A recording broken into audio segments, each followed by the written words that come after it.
Hello everybody and welcome back to Max Sports Entertainment. My name is Deepak Shankar and here we're going to switch gears to Wimbledon, which has also been a great tournament that's going on. Wanted to talk a little bit about that on the men's and women's side, and it's been a great tournament, like I said, along with obviously the FIFA World Cup and then obviously the Women's T20 World Cup. With Wimbledon on the men's side, so Sinner wins in straight sets over Struff in the quarterfinal.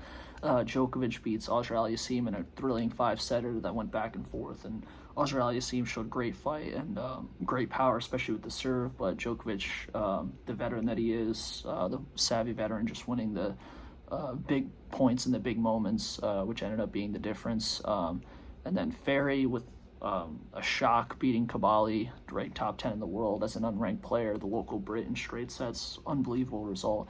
And then Zverev beating Fritz in straight sets, where it wasn't a surprise that Zverev won, but the fact that he won in straight sets and Fritz was totally off his game, making a lot more unforced errors than he usually does. And so that was the quarterfinals. For the men, semifinals, Sinner beats Djokovic in straight sets, 6-4 for each set. And he was just too much for Djokovic in terms of his serving power, forehand, backhand power as well, and just too much for a guy in his prime versus Djokovic out of his prime for Djokovic to deal with. And at this point, the only chance that anyone has to beat Sinner is in a tight, five-setter that goes on for too long, and Sinner breaks down physically or mentally in terms of his mental fortitude, because that's really the only weakness in his game at this point.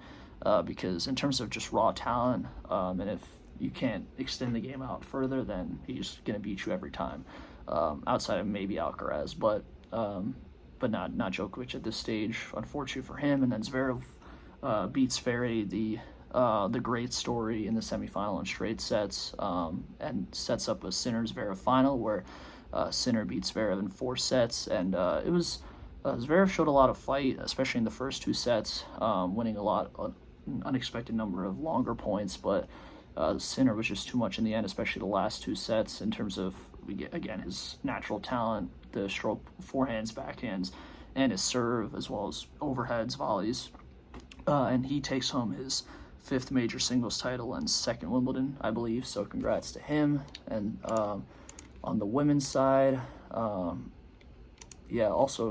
very competitive as well. Coco Gauff beating Pegula in 3 sets. Coco Gauff being an unbelievable 3-set player, one of the best in history. After a shaky first set, unbelievable in the second and third sets. Just very locked in, great with their serve, great with their forehand and backhand especially.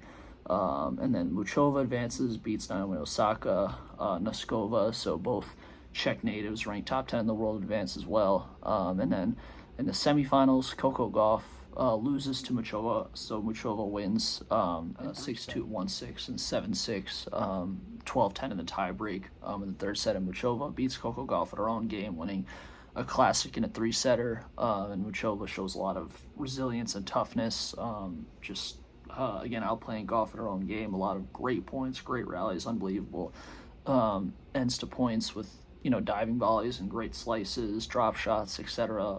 But Muchova comes out on top and advances to her final, seeking her first ever major singles title. Noskova beats Kostyuk 6-4, 6-4, a routine win for her. And then in the final, the 2 Czech natives, Noskova and Mukova, face off, and Noskova dominates most of the match, went 6-2 in the first set and was up 5-2 in the second set, had a match point, but then lost it, and then lost the last 5 games of the second set after winning 5 in a row. In the first set, you thought, Mukova could steal it, but then in the third set, Noskova battles back, shows great mental toughness, and wins in the third set 6-3, 9/10, Czech against Czech, and Noskova wins her first ever major singles title, and both of them were obviously going for their first. So, Mukova, time potentially running out for her to be able to win one, but Noskova, young and definitely has a chance, I think, being in early 20s, to capture quite a few more singles titles. So, and it was another great match with a lot of great points, stars showing out in Wimbledon as usual, and the Royal Box, etc. And so, congratulations to Noskova for, again, getting her first singles title. And that's all I had in terms of Wimbledon coverage. That was the women's side. After the men's side, both quarterfinal and onwards. And so U.S. Open coming up in a month, so we'll cover that when it comes time to get to that. And that's all I had for this episode. And so appreciate you guys for listening. Be sure to like, subscribe, comment, share, turn on post notifications, and all that good stuff. And yeah, I'll catch you guys in the next one.